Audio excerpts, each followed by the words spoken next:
ሰዎች ንግግር ላይም ከቀደም ታዋቂ ሰዎች ታሪክ ላይም እናም ከፈላስፋዎች ላይም ሆነ ዓለምን ያግባባ የሰማሁት አንድ ቃል አለ። እሱም ምንድነው? ከእያንዳንዱ ስኬታማ ወንድ ጀርባ ጠንካራ ሴት አለች የሚል ቃል ነው። ድሮ በቃል ስሰማ ብዙም እውነት አይመስለኝም ነበር። አሁን ግን እውነት መሆኑን ኢማን በተግባር አሳይታኛለች። እዚህ የመድረስ ሚስጥሬ እሷ ናት። እናም እርሷን ለማመስገን ቃላቶች ስለሌሉኝ ብቻ ለ20 ዓመታት ያሳለፍኩት ህይወት ፊት ለፊቴ መጥቶ ቁጭ አለብኝ። አያቴ ይህን ብቻ አይታ በሞተች ብዬ ተመኘሁ። ልጆቹ ሁሉም ጸጥ አሉ። ኡስታዝ እድሪናም ሁሉም ደስ ብሎት በደስታ ቀኑን አሳለፍን። አሁን ከጀማዓችን ውስጥ ቁርአንን ያልሐፈዘ የለም። ሁሉም ሐፍዟል። ቀጣዩ ኪታብ ነው።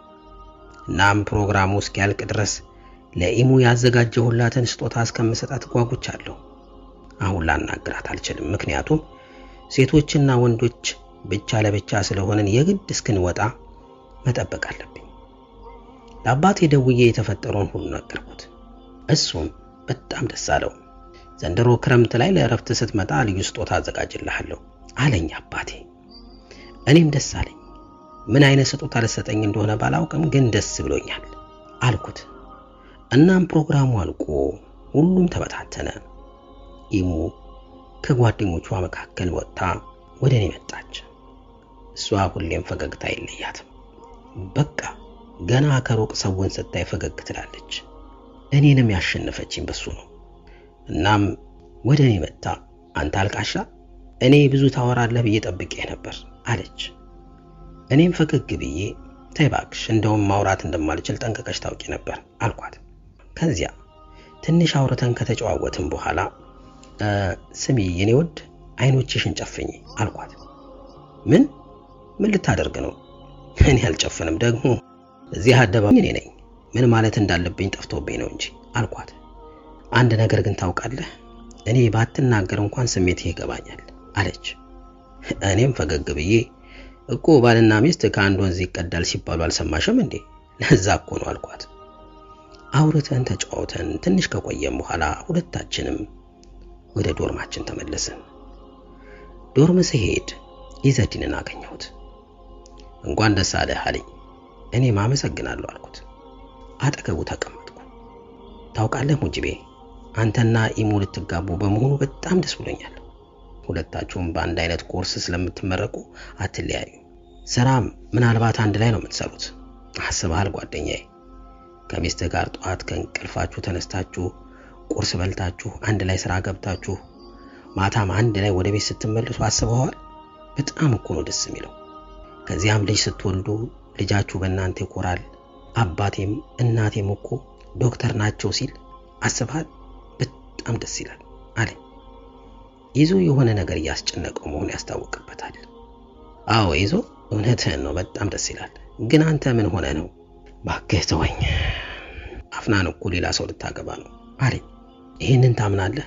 እኔ ከዚህ በፊት እንደምወዳትና በሐላል አግብቻት አብረን እንኖር ብያት ነበር። እሷ ግን መልስ አልሰጠችኝም ነበር። እኔም ታስብበት ብዬ አልተጫንኳትም፣ ተውኳት። እሷ ለካስ ድሮም የምትወደው ሰው ነበራት።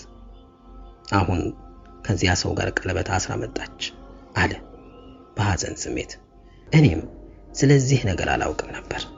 በጣም ገረመኝ። ስማ ይዞ፣ አላህ ላንተ ያዘጋጀልህ ትኖራለች። ድሮም ላንተ ስላልተፈቀደልህ ነው። ራስህን አታጨናንቅ በቃ አልኩት።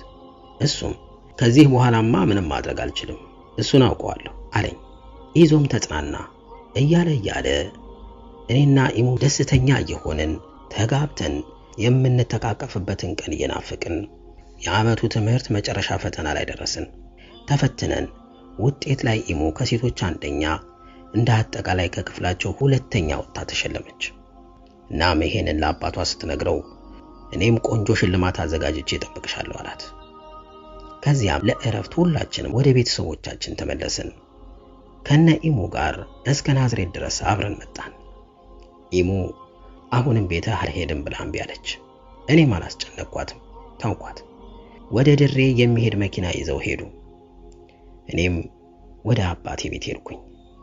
አባቴ ደስ የሚል አቀባበል አደረገልኝ። በጣም ደስ አለኝ። ከነ ሙሉ ቤተሰቡ ደስታ በደስታ ሆኗል። ይሄንን ማየቴ ገርሞኛል።